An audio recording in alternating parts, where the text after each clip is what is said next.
जैसे फ्लोरीन के ऑक्साइड यहाँ पर लिखे हुए हैं OF2 एंड O2F2, ठीक है। तो आप ये जानते हो कि ये जो है ना, इसी तरह क्लोरीन के ऑक्साइड है। अगर इसमें ऑक्सीडेशन स्टेट की अगर बात करें, राइट, तो इनकी ऑक्सीडेशन स्टेट आप देख सकते हो क्या क्या है, +4 +6 +7, ये इनकी ऑक्सीकरण अवस्था है, ऑक्सीडेशन स्टेट है, ठीक है ना। अगर हम इसकी बात करें ब्रोमीन की, तो +1 +4 +6, जैसे यहाँ पर +4 +5 +7, ये ऑक्सीकरण अवस्थाएं, ये ऑक्सीडेशन स्टेट मैंने इसलिए लिखी है क्योंकि आप जानते हो जैसे जैसे ऑक्सीकरण अवस्था, ऑक्सीडेशन स्टेट बढ़ती है, वैसे वैसे एसिडिक कैरेक्टर यानी कि अम्लीय प्रवृत्ति बढ़ती है, ठीक है।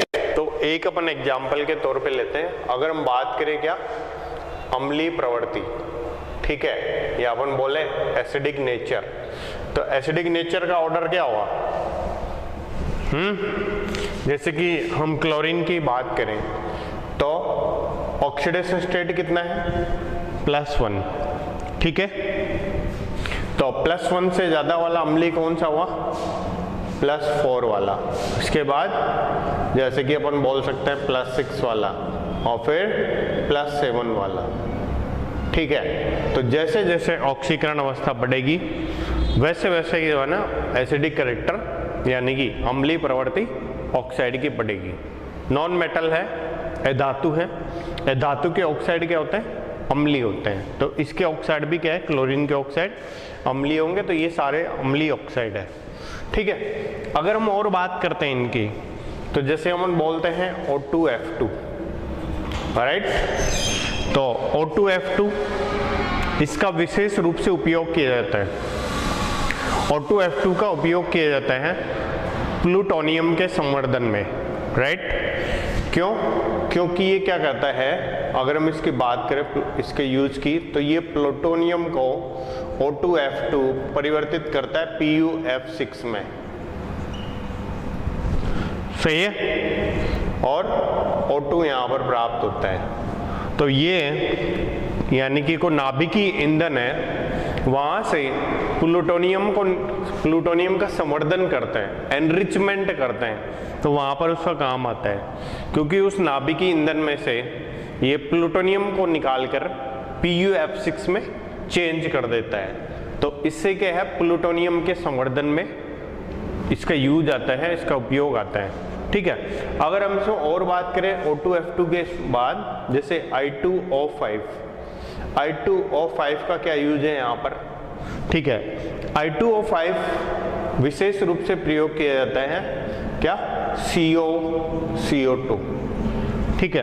तो यानी कि एक पर्टिकुलर जगह पर, एक पर्टिकुलर पात्र में या एक कमरे के अंदर कहीं पर भी CO की कितनी मात्रा मौजूद है, तो what is the quantity of CO, carbon monoxide present, it can be estimated, it can be calculated by I2O5, right?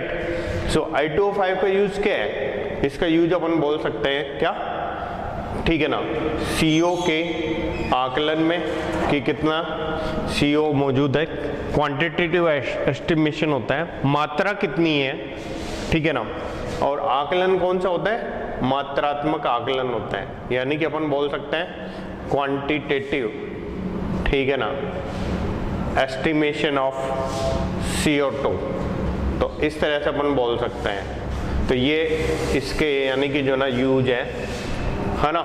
तो अभी अपन ने बोला कि PU के एनरिचमेंट या फिर संवर्धन अपन बोल सकते हैं, तो यहाँ पर इसका ये यूज है, ठीक है। अगर और अपन बात करें, जैसे क्लोरीन का एक ऑक्साइड है ClO2, राइट, तो जैसे ClO2 की स्ट्रक्चर अपन देखते हैं, तो क्लोरीन में कितने इलेक्ट्रॉन होते हैं, क्लोरीन में इलेक्ट्रॉन होता है 7।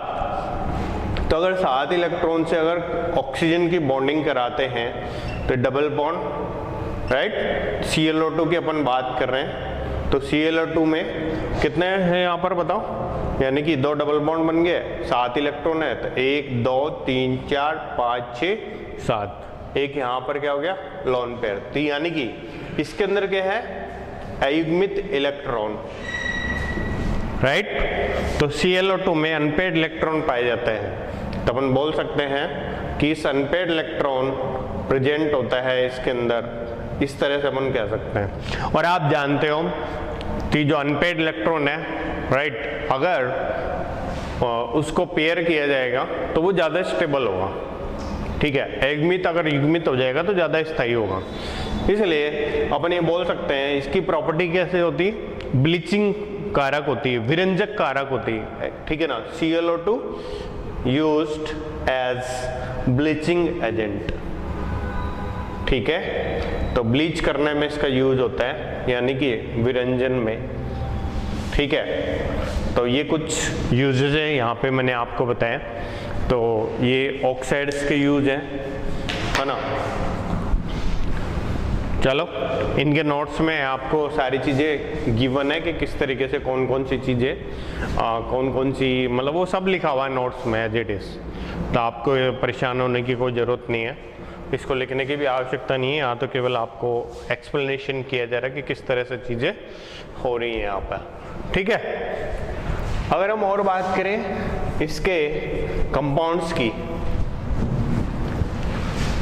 तो हैलोजन के कुछ कंपाउंड्स होते हैं जिनका अपन बोलते हैं इंटर हैलोजन कंपाउंड। क्या बोलते हैं, इंटर हैलोजन कंपाउंड।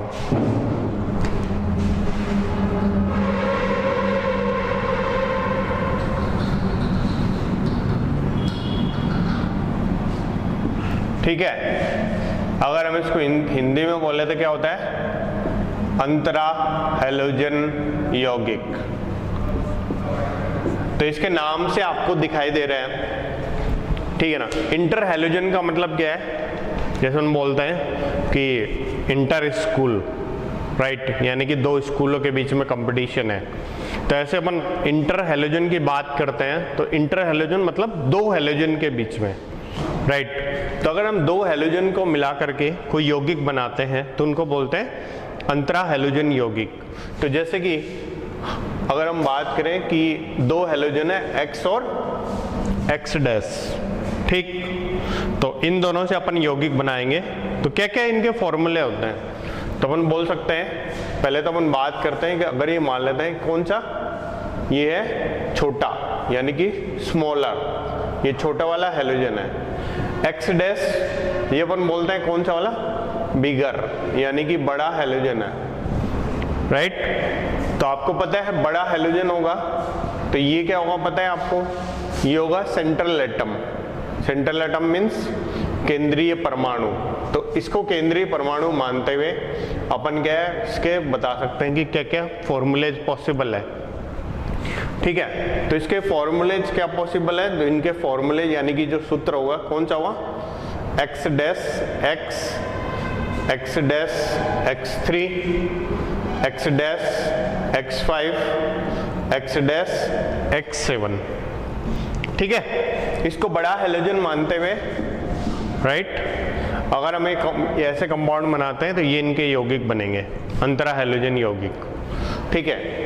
तो जैसे अपन एग्जाम्पल के तौर पे क्या होगा, IF7 है, आयोडीन 7 फ्लोरीन से जुड़ा हुआ है, ठीक है। इसी तरह अपन बात कर रहे हैं तो जैसे IF5 हो गया, ClF5 हो गया, BrF5 हो गया, ठीक है। इस तरह से ये यौगिक है।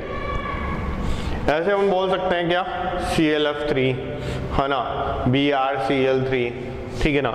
ये मतलब कुछ फॉर्मूलेज हैं, कुछ यहाँ पर सूत्र हैं तो जिनको अपन लिख सकते हैं। तो जैसे अपन बोल सकते हैं कि IF3 हो गया, ठीक है ना, ICl3 हो गया, IF3 हो गया। ऐसे इस सूत्र के भी जैसे अपन बोल सकते हैं ICl हो गया, ClBr हो गया, ठीक है ना, या अपन बोल सकते हैं कि BrF हो गया। तो इस मतलब इन सूत्रों के कुछ कंपाउंड्स आपके सामने लिखे हुए हैं। तो अगर इनके स्ट्रक्चर की बात करें, ठीक है, तो क्या क्या इनके स्ट्रक्चर्स हो सकते हैं। तो जैसे एग्जाम्पल के तौर पे XX3, तो ClF3 की संरचना अगर हम बताएं तो जैसे ClF3 की संरचना होगी वैसे इनकी संरचना होगी। तो ये केमिकल बॉन्डिंग है, 11th क्लास का टॉपिक है, ये 12th क्लास का टॉपिक नहीं है एक्चुअली, लेकिन फिर भी मैं बताता हूँ कि इसकी संरचना क्या होगी।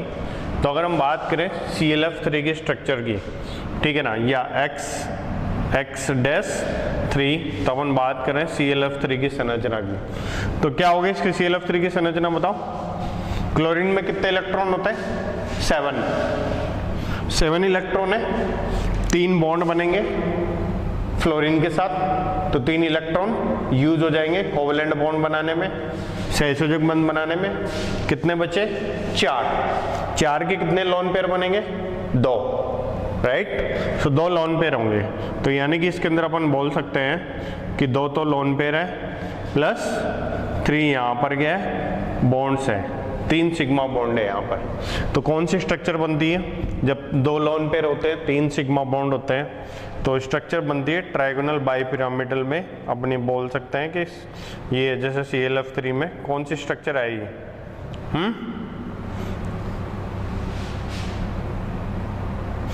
तो ये जो स्ट्रक्चर आएगी कुछ इस तरीके से,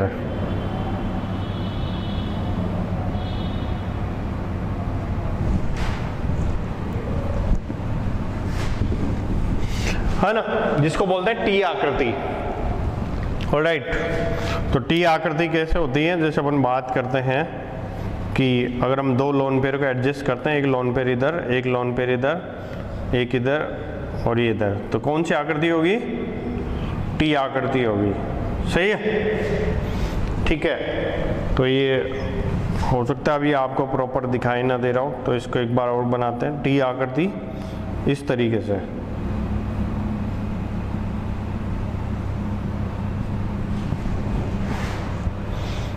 ओके। तो ये ClF3 की संरचना है, या जितने भी इस सूत्र के वो होंगे ना, कहने का मतलब इस फॉर्मूले के X', सबकी टी आकृति होगी। अगर हम बात करें X'5, ठीक है, जैसे कि अपन बात कर रहे हैं X' ये इसकी, तो X'5, तो कैसी आकृति होगी बताओ इसकी? कैसी ज्यामिति होगी, कैसे आकृति होगी? तो बना सकते हैं ना अपन। तो जैसे कि एग्जाम्पल के तौर पे अपन ले लेते हैं इसके अंदर IF5। तो ये बताओ कि आयोडीन पे संयोजी कोश में वैलेंस सेल में कितने इलेक्ट्रॉन है? 7 इलेक्ट्रॉन है, 7 इलेक्ट्रॉन है, जिसमें से 5 इलेक्ट्रॉन फ्लोरीन के साथ सहसंयोजक बंध बनाएंगे। तो कितने इलेक्ट्रॉन बचे? 2, यानी कि 2 का 1 लोन पेयर होता है। तो अपन बोल सकते हैं 1 आयोडीन पर लोन पेयर बचेगा, ठीक है, प्लस 5 यहाँ पर क्या होंगे? वो बॉन्ड्स बनेंगे, right.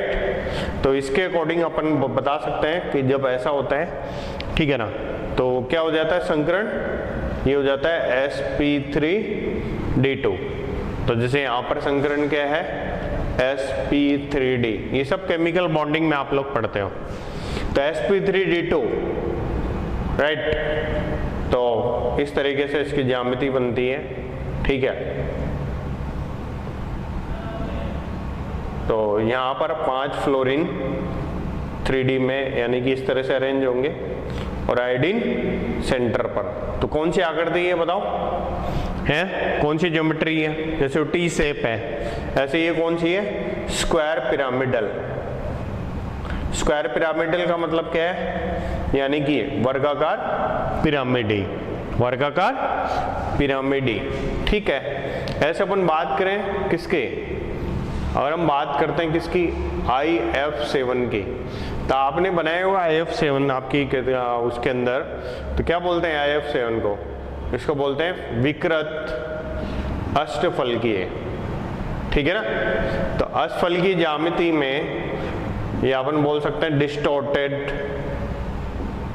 Octahedral. So this is the geometry, ठीक है। तो ऑक्टाहेड्रल ज्योमेट्री में, यानी कि ऑक्टाहेड्रल क्या होता है? अच्छा 7 है क्या? सॉरी बाय मिस्टेक, 7 है एक्चुअली, है ना, 6 नहीं है, ठीक है। तो ये मिस्टेक होगी, तो इसको अपन रिपीट करते हैं, दोबारा से बताते हैं। आयोडीन है, कितने इलेक्ट्रॉन है आयोडीन पर? 7 इलेक्ट्रॉन है, और कितने बॉन्ड्स बनाएगा? 7 बॉन्ड बनाएगा। तो अपन बोल सकते हैं 7 यहाँ पर बॉन्ड्स हैं, ठीक है ना। तो 7 बॉन्ड्स हैं यहाँ पर। तो वो जो है ना, ऐसे में कौन सी ज्योमेट्री बनती है जिसको अपन बोल सकते हैं पेंटागोनल बाई पिरामिडल। तो इस तरह से अपन बोल सकते हैं ये ज्योमेट्री बनेगी। हेक्सागन बन रहा है बार बार, ठीक है ना, पता नहीं ये पेंटागन बनना चाहिए, हेक्सागन क्यों बनने जा रहा है ना, ठीक है। तो ये कौन सा हो गया? पेंटागोनल बाई पिरामिडल ज्योमेट्री, इस तरह से, ठीक है। तो ये सब पंचभुजीय द्विपिरामिडी, ये अपन बोल सकते हैं पेंटागोनल बाई पिरामिडल, ठीक है। सो ये इसकी आकृति है। तो ये सब केमिकल बॉन्डिंग है मेरे भाई, ठीक है। आपका टॉपिक नहीं है, अगर आपने 11th क्लास अच्छे से पढ़ी है ना तो ऐसा कोई दिक्कत नहीं है, ये सब आप ज्योमेट्री बना सकते हो। बोर्ड में शायद को क्वेश्चन में हो सकता है आपको ज्योमेट्री इसकी संरचना बनानी पूछी जा सकती है कि इनकी संरचना बना के दिखाओ, ठीक है ना। तो बहुत सिंपल है, इसकी टी आकृति, इसकी वर्गाकार पिरामिडी और इसकी पंचभुजीय द्विपिरामिडी पेंटागोनल बाई पिरामिडल, ठीक है।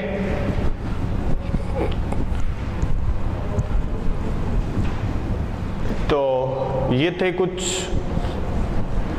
अंतरा हैलोजन यौगिक या इंटर हैलोजन कंपाउंड्स जिनके बारे में अपन ने बताया, ठीक है।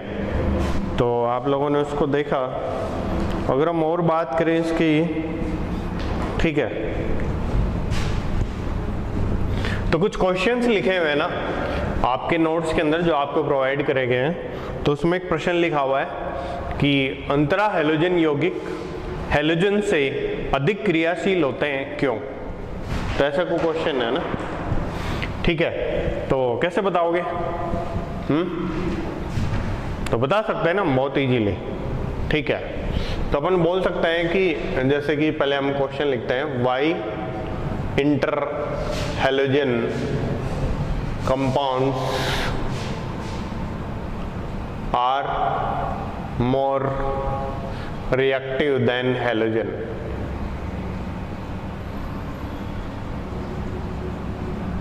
फ्लोरीन को छोड़ के ना, फ्लोरीन मतलब बहुत ज़्यादा क्रियाशील होता है, तो फ्लोरीन का एग्जाम्पल यहाँ पर नहीं है। बाकी सब जो हैलोजन है ना उसके रिलेटिवली अपन बोल रहे हैं। तो इंटर हैलोजन जो कंपाउंड है बहुत ज़्यादा रिएक्टिव होते हैं। तो इसका ऐसा क्या रीजन है? तो उसका रीजन है ये बॉन्ड, ठीक है, एक्स डैश बॉन्ड। तो अपन बोल सकते हैं अगर ये बॉन्ड अगर ये वीक होगा, राइट, बॉन्ड वीक होगा तो तोड़ना इजी होगा, उसका डिसोसिएशन इजी होगा, और डिसोसिएशन इजी होगा तो डेफिनेटली क्या होगा, वो ज़्यादा रिएक्टिव होगा। तो अपन बोल सकते हैं कि एक्स एक्स बॉन्ड या फिर अपन बोल सकते हैं बंद, ठीक है ना। अगर ये कमजोर होगा तो कमजोर होगा तो क्या होगा, ठीक है, तोड़ना इजी होगा, ठीक है, तोड़ना आसान होगा। और तोड़ना आसान होगा तो इसका मतलब क्या हुआ, यानी कि मोर रिएक्टिव, अधिक क्रियाशील होगा, ठीक है, जल्दी से रिएक्शन कर जाएगा। क्योंकि रिएक्शन करने के लिए भाई बॉन्ड टूटेगा तभी तो रिएक्शन होगा, अगर बॉन्ड नहीं टूटेगा तो रिएक्शन कैसे हो गया, ठीक है। तो इसलिए क्या हुआ कि ये बॉन्ड एनर्जी, तो इसलिए अपन बोल सकते हैं व्हाट आर द रीजन, क्या रीजन है, ठीक है। तो अपन बोल सकते हैं एक्स एक्स, या अपन बोल सकते हैं कि low X X dash bond energy, ठीक है। अंतरा हैलोजन यौगिक में एक्स डैश बंद हैलोजन की तुलना में कमजोर होने के कारण ये हैलोजनों से अधिक क्रियाशील होते हैं, इस तरह से अपन बता सकते हैं। साथ में अपन ये भी बोल सकते हैं, ठीक है ना, तो ये बॉन्ड क्या है, ठीक है, इसकी पोलर नेचर है। अगर दोनों सेम हैलोजन होंगे, दोनों समान प्रकार के हैं, तो आपने ऑर्गेनिक में पढ़ा है इलेक्ट्रॉन का डिस्प्लेसमेंट, इलेक्ट्रॉन का विस्थापन सिग्मा बंध में, ठीक है ना, प्रेरणिक प्रभाव पड़ा है। तो यहाँ पर क्या होगा, अगर ये सेम होंगे तो प्रेरणिक प्रभाव नहीं लगेगा, लेकिन अगर अलग अलग होंगे तो प्रेरणिक प्रभाव लगेगा। तो पोलर नेचर आएगी उसकी, ठीक है। पोलर नेचर मीन्स ध्रुवीय प्रकृति, तो वो ज़्यादा क्रियाशील हो जाएगा, ठीक है। तो ये कुछ चीज़ें थी जो मैंने आपको बताई। तो अपन बता सकते हैं ना कि जैसे इसी को देखते अपन बोल सकते हैं ना कि YiCl is more reactive than I2। ICl की क्रियाशीलता I2 से अधिक होती है, क्यों? तो रीजन यही है, सेम रीजन है, क्योंकि ICl बंद जो है ना आसानी से टूट जाएगा और ये पोलर होता है, ठीक है। ऐसे अपन बोल सकते हैं कि अपन बोल सकते हैं कि boiling point of ICl is greater than I2, ठीक है। तो अपन बोल सकते हैं boiling point of ICl is greater than I2। Why कि इसका क्वथनांक ICl का क्वथनांक I2 से अधिक होता है, क्यों? तो क्या रीजन है? क्योंकि ये नॉन पोलर है, I2 अध्रुवीय है, ठीक है, और जबकि ICl क्या है, इसकी प्रकृति ध्रुवीय है। तो आप ही जानते हो कि इसमें डायपोल फोर्स लगेगा, द्विध्रुव बल लगेगा, जबकि इसमें द्विध्रुव बल नहीं लगेगा। इसलिए अपन बोल सकते हैं कि क्वथनांक किसका ज्यादा हुआ, क्योंकि इसके वान डेर वाल्स बल ज्यादा अधिक प्रबल है, ज्यादा प्रबल होने के कारण क्वथनांक किसका ज्यादा हुआ, ICl का ज्यादा हुआ, ठीक है। तो ये कुछ प्रॉपर्टीज थी तो जिनके बारे में अपन ने बताया आपको, ठीक है। तो जैसे अपन बोल सकते हैं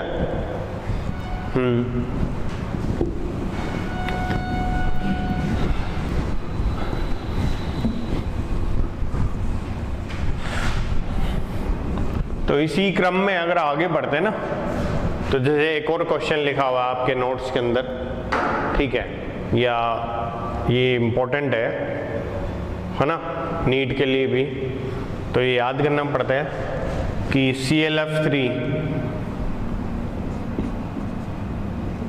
इसका क्या यूज है, कुछ इम्पोर्टेंट यूज है इसका। तो क्या है ClF3 का यूज है? तो ClF3 का यूज वही है जो अभी थोड़ी देर पहले बोला था, ठीक है ना। तो यह क्या करता है, यह है यूरेनियम के संवर्धन में काम आता है, राइट। तो जैसे यूरेनियम है, तो यूरेनियम जहाँ से अपन निकालेंगे उसको, ठीक है ना, तो सीधी सी बात है कि उसके अंदर अकेला यूरेनियम नहीं होगा, उसके साथ बहुत सारी चीज़ें होंगी। तो अपन उसको कैसे निकालेंगे या उसका संवर्धन कैसे करेंगे, उसको सेपरेट कैसे करेंगे? तो उसको सेपरेट करने का तरीका, अलग करने का तरीका ये है, उसका ClF3 से अभिक्रिया कराई जाती है और उसको UF6 में अपन परिवर्तित कर सकते हैं, ठीक है ना। तो ClF3 के द्वारा यूरेनियम का एनरिचमेंट किया जाता है, यूरेनियम का संवर्धन किया जाता है, ठीक है। तो ये अपन कुछ बता रहे थे, तो ये खत्म हो जाता है, ठीक है। इंटर हैलोजन यौगिक खत्म होता है। ऐसे एक टॉपिक आता है ना,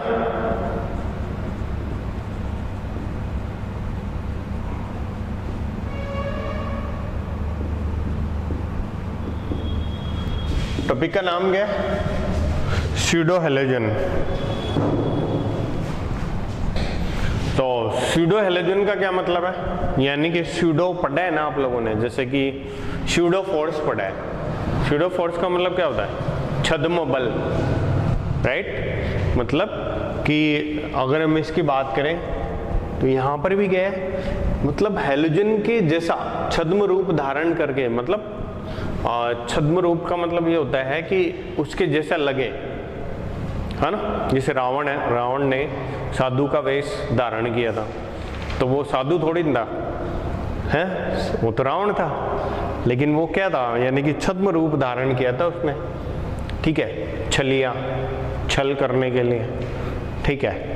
तो मतलब आभास तो साधु का हो रहा है, ठीक है, लेकिन था वो एक्चुअली में कौन, साधु नहीं था, वो रावण था, ठीक है। तो ऐसे ही क्या है यहाँ पर कि स्यूडो हैलोजन मतलब कि वो हैलोजन के जैसा व्यवहार दिखाते हो लेकिन वो हैलोजन नहीं है।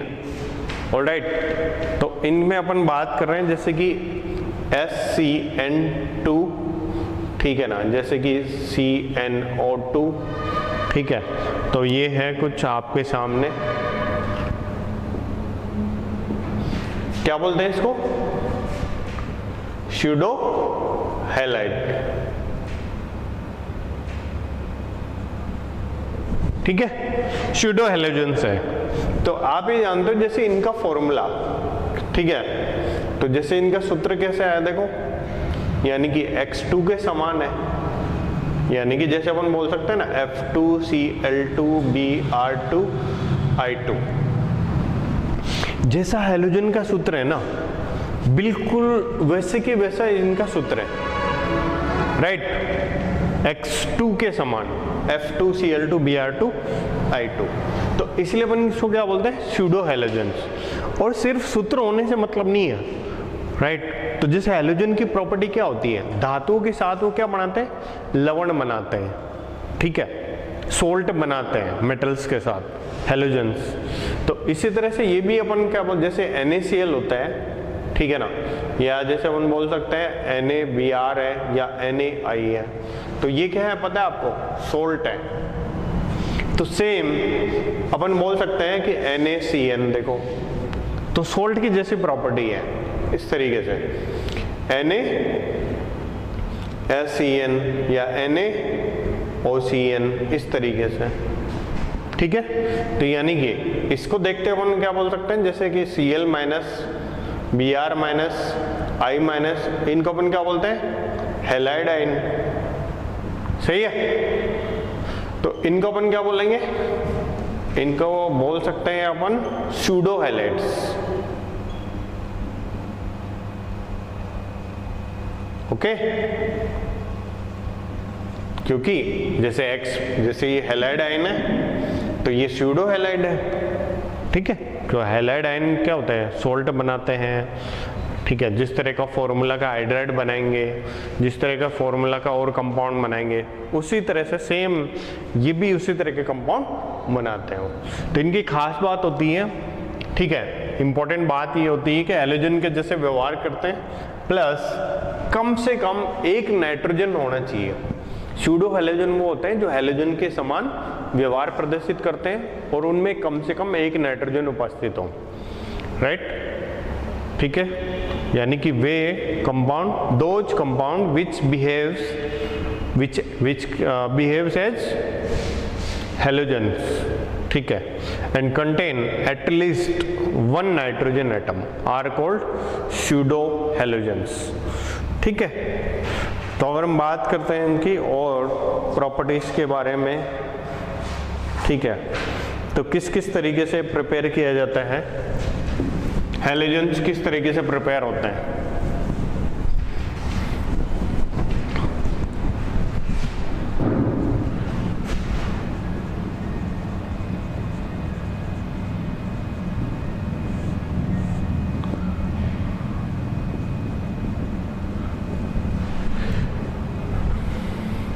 तो हैलोजन का जो मुख्य स्रोत है वो है सी वाटर, राइट। समुद्र के जल में या सी वाटर के अंदर जो सोल्ट है, कभी आप समुद्र में गए उसका पानी पिया हो, वैसे पानी पीना नहीं चाहिए समुद्र का, ठीक है। तो वो क्या है, उसका सोल्टी वाटर होता है, क्योंकि जो नदियां हैं तो वो नदियाँ बहती हैं, पहाड़ों से निकल के जाती है, चट्टानों से, तो वो जो सोल्ट्स होते हैं वो उस नदी के अंदर आ जाते हैं और वो सारे किस में मिल जाते हैं, समुद्र में मिल जाते हैं, ठीक है। तो हम जैसे प्रिपरेशन करते हैं, फ्लोरीन की प्रिपरेशन करते हैं, तो फ्लोरीन की प्रिपरेशन करते हैं KHF2 से। तो KHF2 से आप पहले तो अपन देखते हैं KHF2 है क्या, क्योंकि ये इसका फॉर्मूला थोड़ा अलग टाइप का दिख रहा है ना, KHF2। तो K पोटेशियम है, तो पोटेशियम सदैव आयनिक कंपाउंड बनाता है, तो इसको अपन K प्लस की फॉर्म में अलग कर देते हैं, बचा क्या HF2 माइनस। तो HF2 असल में होता क्या है, ये F माइनस हाइड्रोजन बंध के द्वारा हाइड्रोजन बॉन्डिंग से HF से कनेक्टेड है, राइट। तो KHF2 में क्या है, F माइनस है, राइट, ठीक है। तो कैसे बना सकते हैं इसको, तो आपको पता है F2 बनाने के लिए इसका ऑक्सीडेशन करना पड़ता है F माइनस का, लेकिन साथ में F माइनस का ऑक्सीडेशन करना इजी है या मुश्किल है, F माइनस का ऑक्सीडेशन करना, ऑक्सीकरण करना भाई साहब बहुत ही कठिन काम है। उसका रीजन है कि F2 प्रबल ऑक्सीकारक है, राइट। जो F2 होता है ये खुद दूसरों का ऑक्सीकरण करता है और प्रबल ऑक्सीकारक है, तो फिर भाई इसका ऑक्सीकरण पॉसिबल है क्या, जो खुद दूसरों को ऑक्सीकृत करता है तो उसका ऑक्सीकरण कौन करेगा, तो वहाँ तो बड़ी प्रॉब्लम की बात है। तो ऐसे केस में एक चीज़ कराई जाती है, क्या, इलेक्ट्रोलाइसिस, ठीक है, क्योंकि इलेक्ट्रोलाइसिस कराएंगे तब तो पॉसिबल है ही, है ना। तो किसी कंपाउंड का अपन यूज नहीं कर पा रहे हैं, किसी यौगिक का यूज नहीं कर सकते हैं ऑक्सीकरण के लिए, ठीक है। तो इसलिए अपन यहाँ पर इलेक्ट्रोलाइसिस करेंगे। तो इलेक्ट्रोलाइसिस से अपन क्या करेंगे, F2 प्राप्त हो जाएगा, किस पर, एनोड पर, सही है। तो KHF2 के इलेक्ट्रोलाइसिस से विद्युत अपघटन पर, ठीक है। तो ये एनोड पर, एनोड कौन सा होता है, तो ये यानी कि पॉजिटिव टर्मिनल पर, पॉजिटिव टर्मिनल कौन सा होता है, एनोड होता है। तो F माइनस एनोड पे जाएगा और एनोड पे जा करके उसका ऑक्सीकरण हो जाएगा, जब इससे इलेक्ट्रॉन निकलेंगे तो F2 बन जाएगा, ठीक है। अब बात करते हैं Br2 और I2 की। तो यहाँ प्रॉब्लम नहीं है, प्रॉब्लम वहाँ थी ऑक्सीकरण में, क्योंकि F2 बहुत स्ट्रॉन्ग ऑक्सीडाइजिंग एजेंट होता है, लेकिन यहाँ पर I2 और Br2 के साथ ऐसा नहीं है ना, तो इनका ऑक्सीडेशन पॉसिबल है Br माइनस और I माइनस का, तो हो सकता है। तो इनका ऑक्सीकरण कराया जाता है, जैसे Br माइनस या Br माइनस किसमें, जैसे कोई सोल्ट है NaBr है, ठीक है ना, इसकी रिएक्शन अपन करा सकते हैं H2SO4 से, ठीक है। तो H2SO4 से या जैसे BrO3 माइनस से, तो क्या बनेगा, तो Br2 बन जाएगा, इसका ऑक्सीकरण हो जाएगा। तो Br माइनस से ये ऑक्सीकृत होकर Br2 में कन्वर्ट हो जाएगा, ठीक है। सिमिलरली जो आयोडाइड है, जैसे NaI है, इसका अपन रिएक्शन करवा सकते हैं, जैसे कि H2SO4 या सिमिलरली IO3 माइनस से, तो क्या बनेगा, I2, इसका ऑक्सीकरण हो जाएगा। तो ये कुछ मेथड है जिससे अपन बना सकते हैं इसको, राइट, इनका प्रिपरेशन कर सकते हैं हैलोजेंस का। तो जैसे फ्लोरीन आ गया, ब्रोमीन आ गया, आयोडीन आ गया, ठीक है। तो कौन बच गया, अब क्लोरीन बचा, ठीक है। तो क्लोरीन की प्रिपरेशन कैसे करी जाती है, तो वो अपन देखते हैं। तो एक टॉपिक का नाम ही लिख लेते हैं अपन, क्लोरीन विशेष रूप से, और फिर उसका अध्ययन करते हैं ना, उसका अपन स्टडी करते हैं। तो क्लोरीन को अपन वही बनाएंगे ना, ठीक है।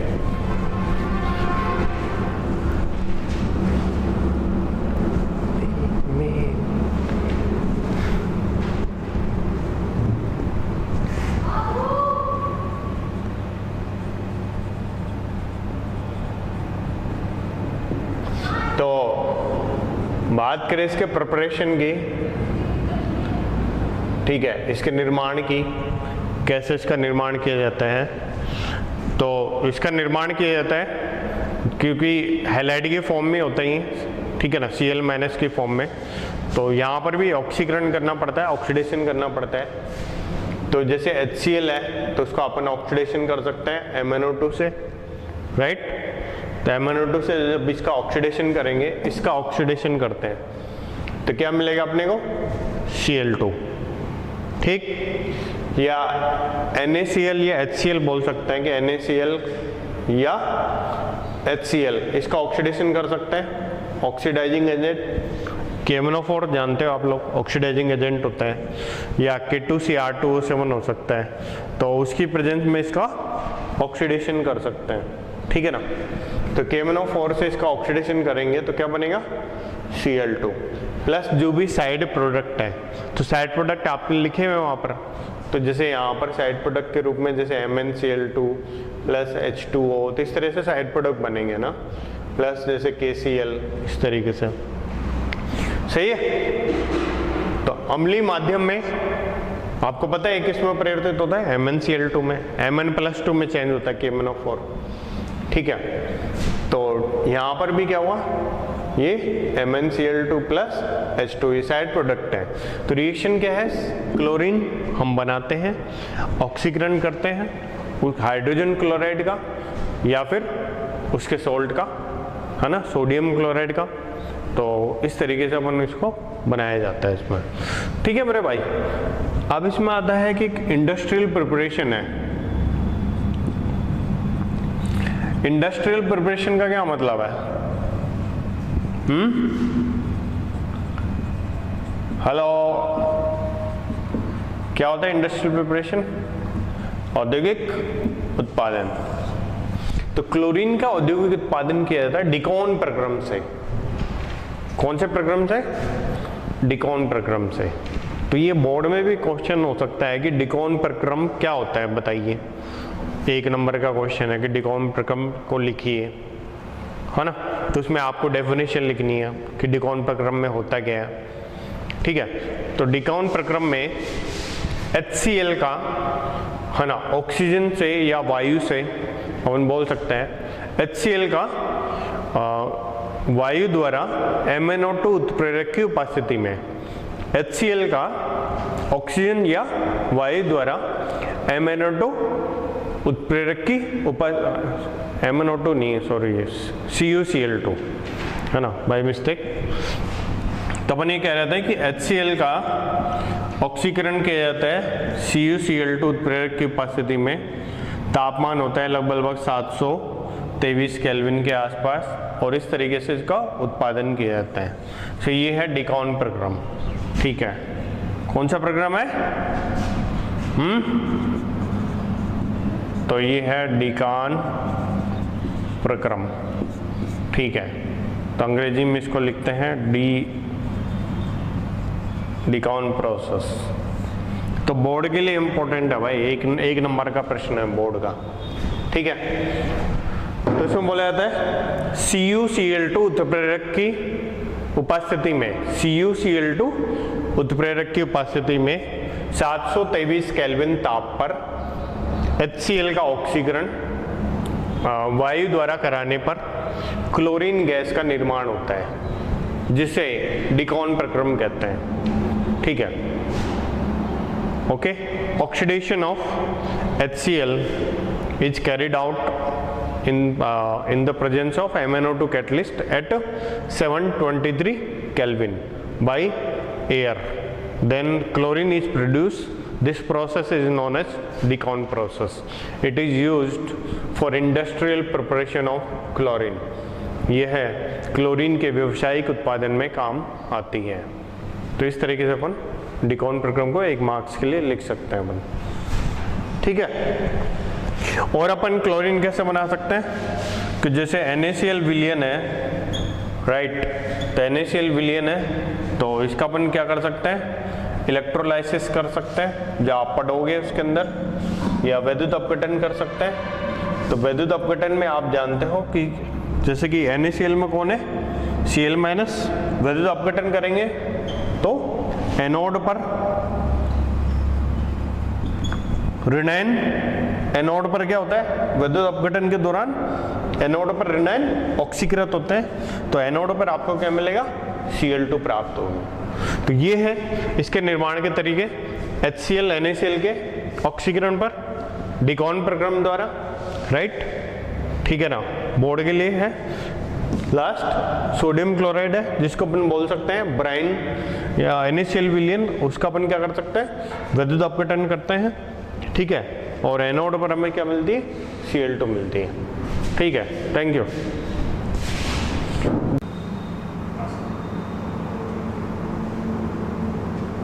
Good morning. तो स्वागत है आपका हेलोजन में, स्वागत है आपका 17वें वर्ग में। और याद होगा, अगर आप पढ़ रहे हैं तो याद होगा डेफिनेटली लास्ट वाला लेक्चर कहाँ पर खत्म हुआ, और नहीं पढ़ रहे हैं तो आपके लिए हनुमान चालीसा जैसा ही है, ठीक है ना। ये एक और स्टार्ट हो गया है ना, मिलाओ क्या आ गया, ठीक है। तो लास्ट वाले लेक्चर में अपन बात कर रहे थे क्लोरीन के बारे में। तो क्लोरीन का हमने कुछ प्रिपरेशन करा था और उसके अंदर कुछ रिएक्शन जिससे भी अपन ने प्रिपरेशन करी थी तो वो देखेंगे। जैसे क्लोरीन कुछ रिएक्शन है ना, तो क्लोरीन पहले बता देता हूँ मैं, ठीक है। तो उसकी क्लोरीन की रिएक्टिविटी काफ़ी होती है, मतलब ज़्यादा होती है। तो क्लोरीन रिएक्टिव गैस है, राइट। तो almost metal non metal compounds मतलब लगभग रिएक्ट करता है, ठीक है। मेटल से भी, नॉन मेटल से भी, कंपाउंड से भी रिएक्ट करता है। तो सभी तरह के रिएक्शन दिखाता है ना। तो जैसे यहाँ पर अपन देख रहे हैं, तो ये कुछ रिएक्शन की बात कर रहा हूँ, और भी है रिएक्शन, ठीक है। तो पहले हम इसके नेचर पे जाते हैं। तो क्लोरीन के पहली बात एक गैस है, और इसका जो नेचर है, तो पहले रंग की बात करें तो ग्रीनिश येलो गैस है, यानी हरित पीली गैस, ठीक है, यानी पीला है, थोड़ा थोड़ा हरा। साथ में क्या है, दम घोटू होती है। दम घोटू मीन्स पंचन होता है, तो अगर ज़्यादा क्लोरीन हो तो सर में दर्द वगैरह होने लग जाता है, ठीक है ना। इस तरह की स्थिति हो जाती है ना।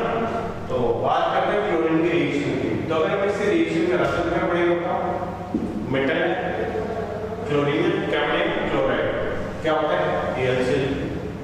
सोडियम का क्लोराइड क्या होता है, NaCl, ठीक। फास्फोरस है, क्या क्लोराइड है, ट्राइक्लोराइड और पेंटाक्लोराइड, ठीक है। तो डिपेंड करता है किसके अमाउंट कितनी है। अगर अमाउंट ज़्यादा होगी तो PCl का बनेगा, अमाउंट लिमिटेड होगी, कम होगी, सीमित मात्रा होगी तो PCl बनेगा। अब हाइड्रोजन तो क्या बनेगा, हाइड्रोजन का क्लोराइड, ठीक है, HCl, सही। अब यहाँ पर दो तत्व है, कार्बन और हाइड्रोजन। तो एक विशेष बात है क्लोरीन की। तो क्लोरीन जो हाईली रिएक्टिव है, तो हाइड्रोजन के साथ जुड़ने की इसकी विशेष एफिनिटी पाई जाती है। हाइड्रोजन से इसका विशेष प्रकार का दबाव है, ठीक है, बहुत अच्छा बॉन्ड बनाती है हाइड्रोजन, स्ट्रॉन्ग बॉन्ड बनाती है। तो हाइड्रोजन से बहुत ज़्यादा एफिनिटी होने के कारण, बहुत तेजी से रिएक्ट करने के कारण यहाँ पर कार्बन के साथ कंपाउंड नहीं बनाएगी, किसके साथ बनाएगी, हाइड्रोजन के साथ। तो ये कार्बन प्लस HCl, ठीक है ना। ये कार्बन तो कार्बन की फॉर्म में रह जाएगा, यहाँ से HCl बनेगा। जैसे यहाँ पर तो ये सल्फर को ऑक्सीकृत करेगी, ठीक है, किससे जुड़ेगी, हाइड्रोजन, क्या बनाएगी, HCl। तो ये है, यानी कि तीनों रिएक्शन में आप क्या बोल रहे हो, हाइड्रोजन के प्रति, ठीक है, विशेष एफिनिटी, ठीक है ना, यानी कि हम बोल सकते हैं एफिनिटी का मतलब रिएक्टिविटी, या बोल सकते हैं कि बंधन की प्रवृत्ति। हाइड्रोजन से बॉन्ड बनाने की प्रवृत्ति इसकी ज़्यादा होती है।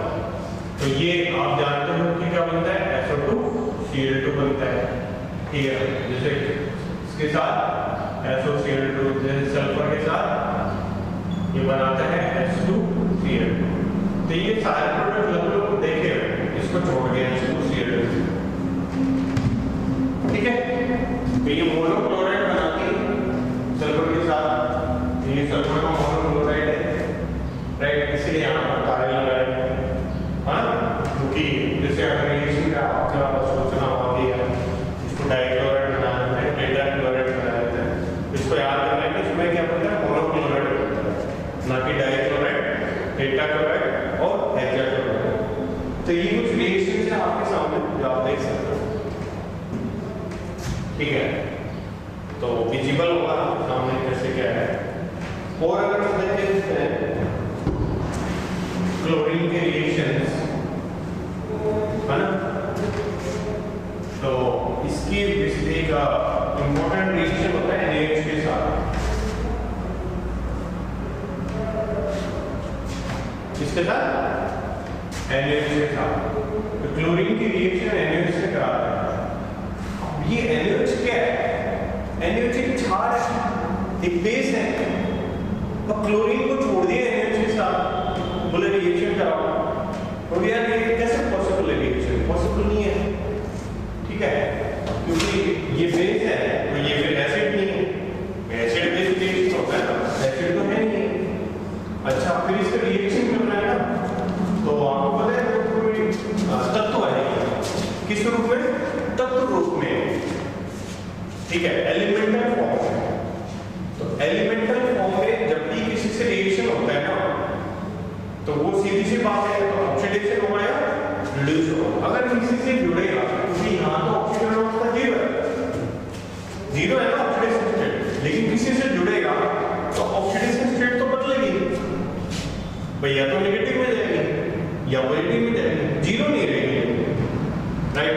तो या तो ऑक्सीडेशन होगा या रिडक्शन होगा, ये कंफर्म है। जब अगर एलिमेंटल फॉर्म का रिएक्शन हो रहा है किसी से, ठीक है, किसी भी तत्व रूप का अगर रिएक्शन हो रहा है किसी से भी, तो उसका ऑक्सीडेशन या रिडक्शन जरूर होता है, राइट, अदरवाइज रिएक्शन ही नहीं करेगा।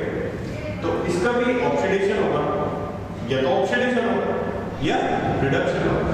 अगर इसका ऑक्सीडेशन होगा तो फिर ये ऑक्सीडाइजिंग एजेंट होना चाहिए। तो क्या ये ऑक्सीडाइजिंग एजेंट है? नहीं, राइट। तो अगर इसका रिडक्शन हो तो फिर ये रिड्यूसिंग एजेंट होना चाहिए। तो क्या NaOH एक रिड्यूसिंग एजेंट है? नहीं।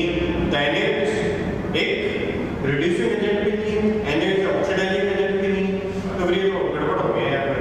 फिर तो या तो रिएक्शन करेगा नहीं, और करेगा तो फिर एक ही तरीका है इसका, जिसको बोलते हैं क्या? डिसप्रपोर्शन या विसमानुपातन। इसके अलावा कोई तरीका नहीं है। मैंने क्या बताया? 3 तरह की पॉसिबिलिटी हो सकती है, या तो एसिड बेस रिएक्शन क्योंकि बेस है, राइट। दूसरा क्या पॉसिबल कि या तो इसका ऑक्सीडेशन हो या इसका रिडक्शन हो, और ऐसा होगा कि या तो ऑक्सीडाइजिंग एजेंट हो या रिड्यूसिंग एजेंट हो, लेकिन ये ना ये ऑक्सीडाइजिंग एजेंट है ना रिड्यूसिंग एजेंट है। तो एक ही तरीका है डिसप्रपोर्शन। तो इसका डिसप्रपोर्शन होता है, इसका डिसप्रपोर्शन होता है इसमें NaCl plus NaOCl plus H2O, ये इसकी रिएक्शन, ठीक है। जब ये होता है कोल्ड एंड डाइल्यूट, ठीक है, कोल्ड मतलब ठंडा और तरल। जब NaOH का जो सॉल्यूशन है अगर कोल्ड लेते हैं, ठीक है, और डाइल्यूट लेते हैं, तो ये इसमें कन्वर्ट होता है NaOCl में, ठीक है। और भाई इसके रिएक्शन करवाते हैं इससे गर्म, सांद्र, या हम बोल सकते हैं हॉट एंड कंसंट्रेटेड। तो हॉट एंड कंसंट्रेटेड में रिएक्शन और फास्ट होता है। तो ये बनाता है NaCl plus NaClO3 plus H2O। तो दोनों रिएक्शन इंपॉर्टेंट है। दोनों रिएक्शन क्या है? इंपॉर्टेंट है भाई। तो यहाँ पर ऑक्सीडेशन स्टेट -1, यहाँ पर +5। तो गर्म सांद्रता लेने पर -1